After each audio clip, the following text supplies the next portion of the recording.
Salam Stipan, Stipan baru, Stipan maju. Para pemirsa dimanapun Anda berada, para kader NKRI, terima kasih masih mengikuti channel kita di Stipan Channel. Pada kali ini kita kedatangan seorang narasumber.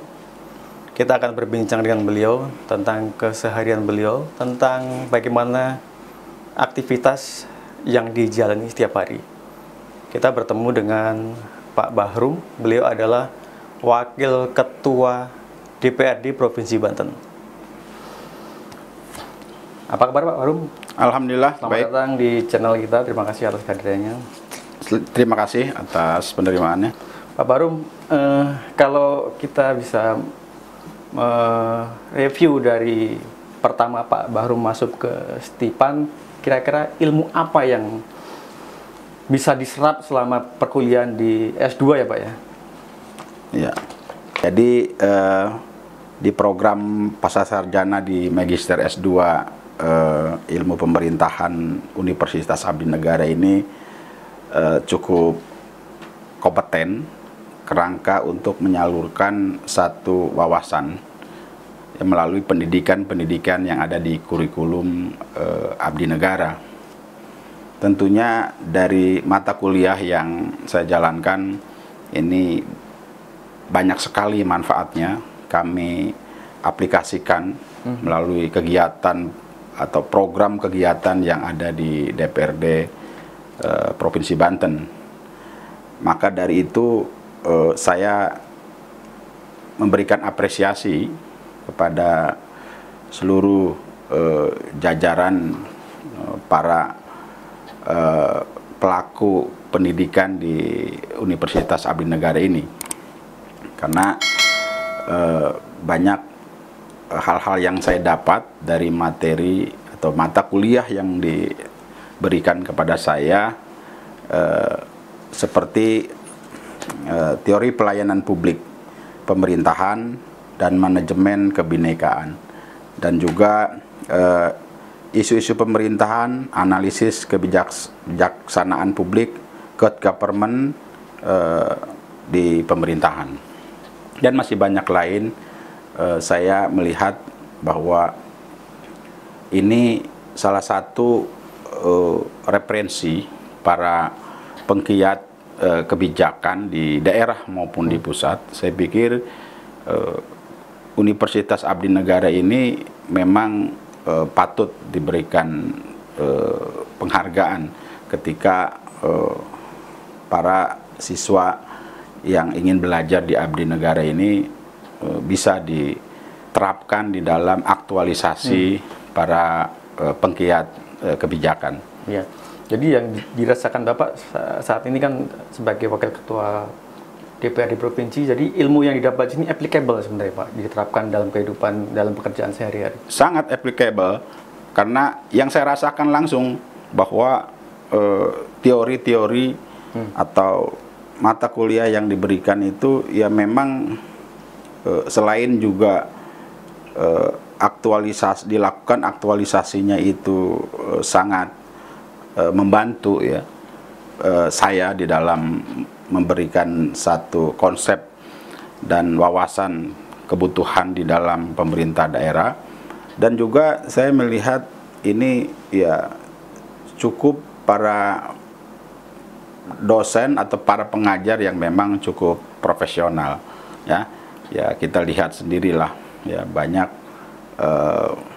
para pengajar atau para dosen, pembimbing dan sebagainya ini ya tentunya orang-orang yang senior, yang profesional, ya, yang punya wawasan yang cukup bagus ya. Disitulah saya merasakan percaya diri untuk mengaplikasikan mata-mata kuliah yang diberikan di Universitas Abdi Negara.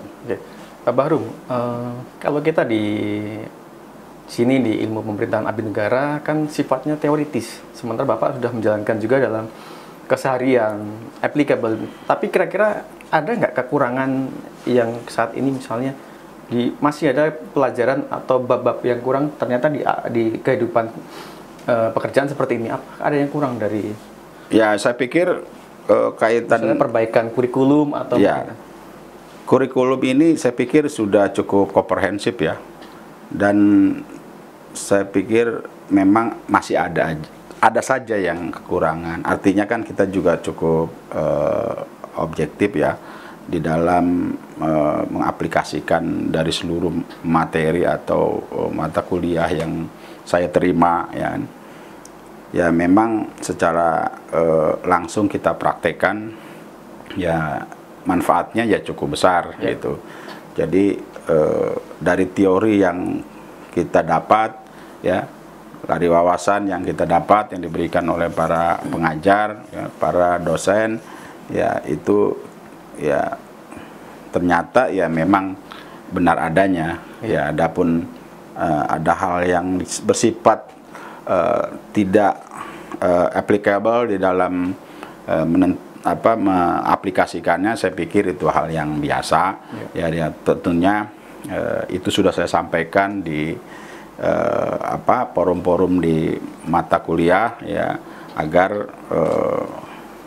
Universitas Abdi Negara ini benar-benar bisa qualified ya, bisa lebih baik lagi ke depan. Ya, Pak Barum, kalau kita lihat anggota DPRD itu kan banyak dari backgroundnya, pendidikannya banyak, sementara isu-isu aktual pemerintahan kan terus selalu berjalan ya Pak. Kira-kira kalau Bapak melihat saat ini kapasitas pengetahuan dari anggota DPRD seperti apa sih? Apakah sudah mumpuni atau masih perlu ada upgrade lagi dari teman-teman di DPRD?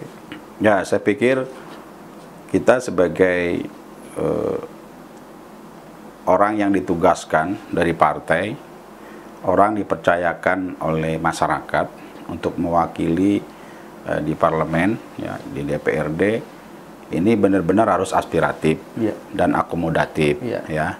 Konteks bagaimana situasi dan kondisi wilayah atau daerah, saya pikir itulah tugas kita untuk memanage bagaimana kebutuhan-kebutuhan dalam konteks pelayanan masyarakat, aspirasi masyarakat itu bisa dikendalikan. Nah, justru dari tugas fungsi kita sebagai pengawasan, sebagai budgeting, penganggaran, sebagai legislasi atau pembuat peraturan undang-undang, saya pikir ini benar-benar harus bisa tersalurkan dengan baik, agar kepercayaan masyarakat, kita sebagai orang yang dipercayakan dan ditugaskan oleh partai, ya harus benar-benar berusaha keras ya. Apapun yang kita hadapi rintangannya, ya kita sudah dipercayakan gitu. Dalam konteks bagaimana pelayanan masyarakat tentang pembangunan di daerah kita, itu benar-benar harus terlihat lebih baik dan dianggap cukup lah untuk bisa bagaimana kita orang yang dipercayakan bisa puas dilihat di mata masyarakat, seperti itu. Tapi dalam menyerap aspirasi, dalam mengimplementasikan kegiatan 3 fungsi pokok Dewan itu, apakah anggota DPRD ini sudah capable, Pak? Apakah masih perlu ditingkatkan lagi kapabilitasnya? Ya, melalui pendidikan-pendidikan seperti yang Bapak temui, misalnya S2 seperti itu. Ya, itu tadi niat saya ini untuk terus menggeluti pendidikan, kerangka untuk bisa lebih kredibel ya, lebih berkualitas ya, bagaimana kita mengimplementasikan dari seluruh peraturan yang ada ya, dan diaktualisasikan langsung di mata masyarakat dalam konteks pelayanan pembangunan.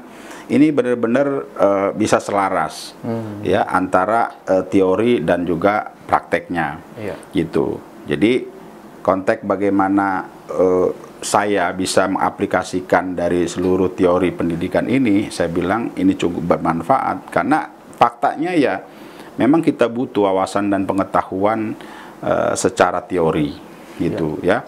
Apalagi di Abdi Negara ini, ya saya mohon kepada seluruh pejabat daerah, pejabat nasional, ya inilah tempatnya gitu, yang saya anggap cukup baik menurut saya. Ini cukup baik untuk kita terus menimba ilmu, menimba wawasan ya, sebagai orang yang mempunyai kebijakan, sebagai orang bisa memberikan penyaluran aspirasi masyarakat di sini. Jadi kalau memang kita tidak mau berbuat untuk meningkatkan peran pendidikan kita, ya, semakin banyak kita menyalahi pendidikan, saya yakin untuk bisa mengaktualisasikannya, mengaplikasikan seluruh teori itu, saya pikir itu akan terjadi satu hal yang bagus, ya, yang sesuai dengan ketentuan, ya, peraturan dan perundang-undangnya ada. Karena kita di dalam bekerja, di dalam pemerintahan itu, saya pikir angka sistem peraturan dan perundang-undangan yang ada. Ya, karena kan perkembangan zaman terus berjalan, mungkin ada perundang-undangan baru, ada perkembangan politik baru, itu yang harus selalu diikuti oleh anggota DPR, Pak. Makanya selalu perlu ada upgrade keilmuan dan pengetahuannya, Pak. Oh iya, ya di DPR juga ada program kegiatan namanya peningkatan kapasitas. Nah, seperti bimbingan teknis, ya, itu dilakukan oleh DPRD. Tapi bukan berarti itu tidak bermanfaat dan tidak memenuhi unsur wawasan kita di dalam menyerap teori-teori. Ya, kalau bimbingan teknis atau peningkatan kapasitas di DPRD kan cuman beberapa dalam 1 tahun kan, gitu. Tapi kalau kita selami, ya, peningkatan pendidikannya, wawasannya itu di dalam sekolah, ya, di universitas, saya pikir itu lebih lebih konstruktif, ya, lebih menguasakan lagi, gitu. Kan lebih banyak waktu kita untuk bagaimana menyerap teori-teori di universitas ini. Kalau di partai juga ada peningkatan pelatihan kapasitas. Oh iya, ada di partai pun ada. Ya. Jadi dari segala sisi, dari kepartaian juga, dari DPRD juga, dan dari pendidikan formal juga, ya, Pak. Jadi, ya, kalau di PDI Perjuangan, saya kan dari PDI Perjuangan nih, Mas. Ya, artinya ya itu selalu ada, ya, kaitan peningkatan kapasitas itu. Apakah yang dari legislatif, apakah yang dari eksekutif, itu selalu ada. Saya pikir saya merasa ini bagian daripada tanggung jawab saya untuk terus meningkatkan peran pendidikan saya, karena ketika mengaplikasikannya, ketika kita mengaktualisasikannya, saya pikir kita udah punya basic, kita udah punya dasar, ya, bukan hanya sebatas kita menyampaikan, tapi kita udah punya semacam rambu-rambu ketentuan peraturan dan perundang-undangan yang ada, atau sistem kepemerintahan yang sekarang ini, seperti itu. Ya, betul. Pak Barung, di tengah-tengah kondisi sebagai wakil ketua DPRD tentu sangat sibuk, Pak. Bagaimana menyisakan waktu di sela-sela pekerjaan sehari-hari dengan berkuliah? Kira-kira hambatan atau kendala apa yang selama ini dihadapi? Ya, waktu jelas, itu, Mas, jelas padat, ya. Iya. Karena yang namanya orang politik, ya, atau jabatannya yang dipercayakan oleh masyarakat, gitu kan, secara langsung, ya, tentunya bukan hanya di lembaga DPRD kita harus melakukan kegiatan, tapi juga di partai juga kita punya kewajiban juga. Lalu kita punya kewajiban juga untuk menyapa, untuk bertemu, ya, bersilaturahmi dengan masyarakat. Ya, seperti itu. Masyarakat, ya. Oh iya, kita kan harus button up, gitu. Ketika kita sudah dipercayakan, ditugaskan oleh partai, dipercayakan sama masyarakat, ya harus turun lagi ke bawah, ya kan? Karena jabatan politis ini dengan sistem pemerintahan kita sekarang kan harus dari langsung, ya, langsung kita dipercayakan oleh masyarakat. Nah, disitulah kita tentunya harus bisa bagaimana membagi waktu, ya, waktu kita, kewajiban di masyarakat, kewajiban di partai, kewajiban juga di pemerintahan. Iya. Belum masih sekolah lagi, belum di rumah juga, ya, Pak? Oh iya, di rumah juga, sekolah juga harus kita bisa manage. Ya, Pak? Iya, sekolah itu juga kan penting, ya kan? Walaupun kita harus, yaitu tadi, untuk menggali ilmu sebanyak-banyaknya, ya, untuk bisa mempunyai dasar atau basic ya ketika mengaktualisasikannya kita agak sedikit mudah. Nanti kita akan diskusi lagi dengan bagaimana keseharian Bapak sebagai Ketua DPRD, Wakil Ketua DPRD, bagaimana tantangan yang dihadapi sebagai Wakil Ketua. Dan pemirsa, demikian kita ikuti wawancara kita dengan Bapak Bahrum, Wakil Ketua DPRD Provinsi Banten. Kita akan lanjutkan lagi diskusi dengan beliau. Tetaplah di Stepan Channel, jangan lupa subscribe, like, and share. Salam Stepan.